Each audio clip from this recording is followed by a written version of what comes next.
Hello everyone, and thank you very much for watching this video.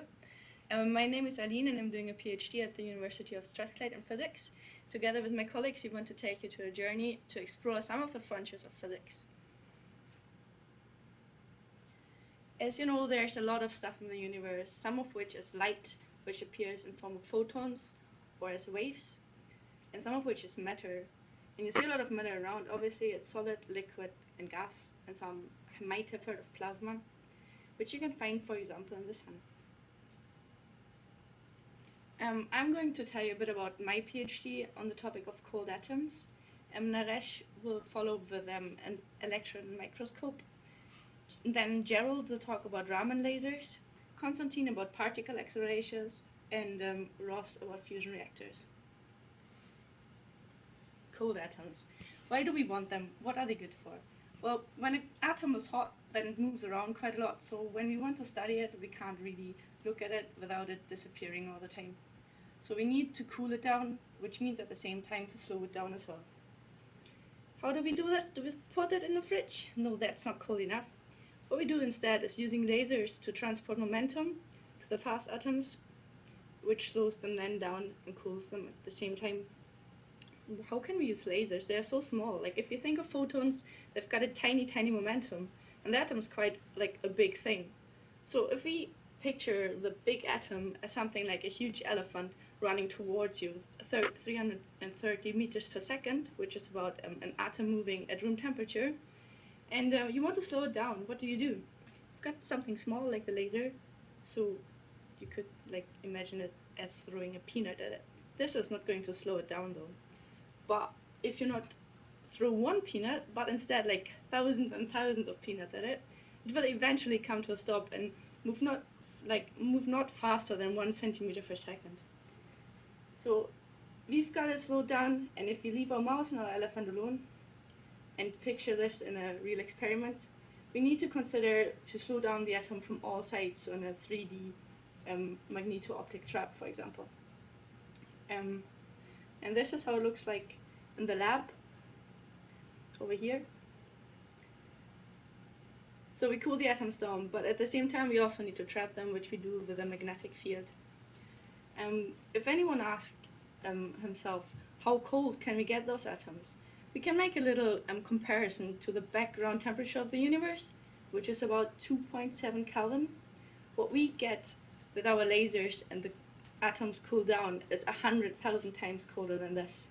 So we can say that we have produced one of the coldest places in the universe here at Strathclyde University just a few weeks ago in our lab. And with this thought in your head, I'm going to pass over to Naresh.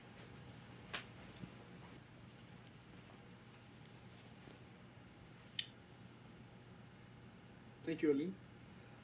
I'm going to talk on future materials for lighting on electronic devices, and I'm going to talk on an instrument which is used to study these kind of materials, which is known as electron microscope. As you see, it's a periodic table which you would have seen in your school, and it has got more elements, and nature is so nice to us to give us so many elements, and this is classified into various periods and groups. Let's concentrate on group 3 and group 5 elements. If you could see, you have gallium in group 3 and nitrogen in group 5. When you mix these elements, let's say you get gallium nitride and indium gallium nitride, it's something like making a pancake. You just mix ingredients in a proper way in order to get a nice piece of cake. Similarly, we cook these kind of materials for future lighting and electronic devices. These are some of the applications of the normal semiconductors we use in our day-to-day life. Some of them includes traffic light emitting diodes and room lighting. You can have semiconductor materials in your cell phones. But still, we do research and we try to improvise on these kind of materials because we need to reduce their production cost and we need to increase their lifetime and their efficiency. So what we do is we study these materials in detail. So first, what we like to do is to study its structural property. So let me explain you what is a structural property and what is a solid all about. if you take a solid and if you classify it as crystalline and amorphous, let's not worry about the amorphous materials. Let's concentrate on what is a crystal. So you have something called a single crystalline and a polycrystalline. Let's see how a perfect crystal looks. It's just a periodic arrangement of atoms in a proper way. So it's like atom in its particular position. Okay, for what's the example of a crystal? What I've shown here is a normal sodium chloride. It's a common salt that we use in our day-to-day life. And now, onto my right of the slide, you have a crystal with defects. So what is a defect? It's all about. A defect is something like a missing atom or an additional atom which affects the performance of our electronic devices. So why we need to study these kind of defects in the materials what we produce? As I've explained, your material needs to be perfect enough in order to have high lifetime and high efficiency. So what is the technique we use to study this kind of defects in the materials? So we use something called as an electron microscope. There's a similar kind of machine down in John Anderson building in our department. And what and all we can do with this machine is what I'm going to talk in next few minutes. So this is an electron microscope, as I mentioned. So we don't use a light microscope to study atoms because they are so small in size. So we need to use an electron beam to study these materials. Okay, so what and all we can do with this is when an electron interacts with a matter or material, there are so many things that could take place. One is it could produce another electron called as secondary electron. Onto the right, you could see a secondary electron image of a nanopyramid. So this is in size of some under 200 nanometers. So you could imagine how small you can take a picture of a small objects. And onto my right is a projection of crystal planes. In my previous slide, I had shown you a cartoon of how a crystal looks like, and this is a real image of crystal planes, atomic planes. And onto the bottom, you could see the image of dislocations, or in other words, its defects. So, and onto my right, you could see an image of cathodoluminescence. So what is this? As I mentioned, when you could get an electron interacts with the matter, you get secondary electron, and you get a backscattered electron. You get light out of the material, and this image is taken by collecting those light out of this material. And apart from doing all this, you can even take your own photograph, which is not advisable, particularly when your supervisor is with you. So there are so many things that you could do with an electron microscope, and in satellite we study defects in the materials in order to make better materials for future electronic and lighting sources and applications. Now I'll pass over to Gerald to talk about Raman lasers.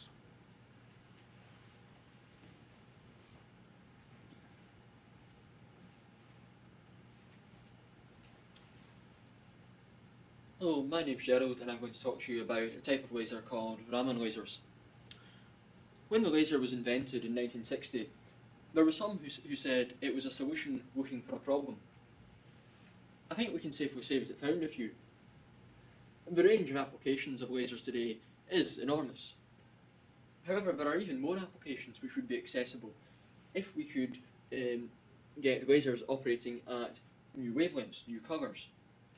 The problem is that while we have some very high performance lasers, they only produce light at very specific colours or very specific wavelengths, which are determined by the energy levels which we find in crystals and other materials. But often for a given application, we may want to work at some other wavelength. For example, lasers in the yellow and orange part of the spectrum, which are few and far between, would have applications in medicine treating eye and skin disorders. So how can we get laser light at new wavelengths or new colours? Well, one way is to convert the wavelength of light from an existing laser. To understand how we can do this, we need to look at how light interacts with matter. When light, which is an electromagnetic wave, comes along, it sets the electrons and nucleus in the atoms oscillating. This is a bit like a weight on the end of a spring. If you stretch the spring a little bit and let go, it will oscillate backwards and forwards in a nice regular manner. However, if you stretch the spring too far, it will start to behave very differently. And this also happens when light interacts with matter. When you have very intense light coming along, which pulls the electrons very far away from the nucleus, it actually changes the optical properties of the material. In other words, the light itself changes the way the material interacts with the light. Now, this is not something we see on an everyday basis. For example, if you take the light from a light bulb, which is of quite a low intensity, and pass it through some material, well, there will be some effect. The material will have some effect on the light. It might be absorbed. In the case of a laser, it might be amplified. It might be refracted or reflected. But basically, you get out the same colours, the same wavelengths as you put in. However, when we have a very intense light, we're in the regime of nonlinear optics. And here, the intense light changes the material properties in such a way that you can get out new colours of light. Stimulated Raman scattering is one such nonlinear effect, and we can make use of this effect to build what we call a Raman laser. In this, we put in laser light of one colour, and the Raman crystal converts that to another colour. And you can see here an example where we can convert green laser light from perhaps a neodymium laser to yellow and orange light, which, as I mentioned, is an area of the spectrum where we don't have very many laser sources at the moment. I'll now hand over to Constantin, who will tell you about an application of much larger, more powerful lasers than I've been talking about. Thank you.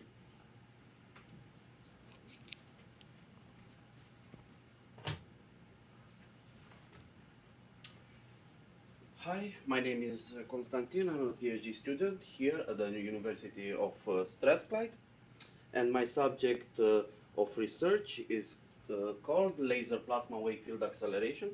I know it sounds difficult, but actually it is not. You will see in a couple of minutes.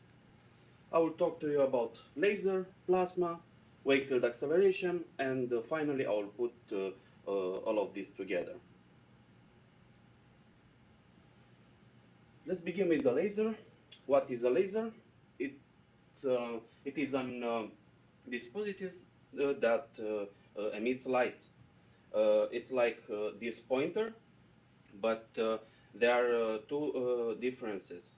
One of them is this is a continuous laser, and my laser is a pulse laser, which means it emits lights in small pulses.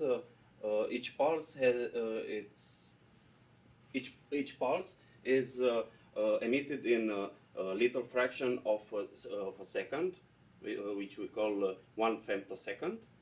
And the second difference is the power. The laser that I'm using is billions and billions times more powerful than this pointer. Plasma. I'm sure that each one of you saw plasma. In nature, you can find as a fire, or the sun is a huge globe of plasma. Imagine a boat moving across the surface of a lake. As it moves, it creates waves. If we put a surfer in the right place, in the right moment, he will move also across the surface of the lake. Keep in mind this image. Let's mix all of this together and imagine that instead of water, we have a chamber filled with plasma. Instead of a boat moving across the surface of the lake, we have a laser. And instead of the surfer, we have electrons. Now, as the laser moves inside the plasma, it creates waves. Those waves can be used to accelerate electrons. Now, maybe you ask yourself why it's good. You heard about Large Hadron Collider, an accelerator used to accelerate particles like electrons or protons. Its length is about 27 kilometers. Now imagine that using this technology of laser Wakefield plasma acceleration, we will be able to create accelerators not bigger than several meters long. But more interesting stuff about application of plasma physics will tell you about Ross.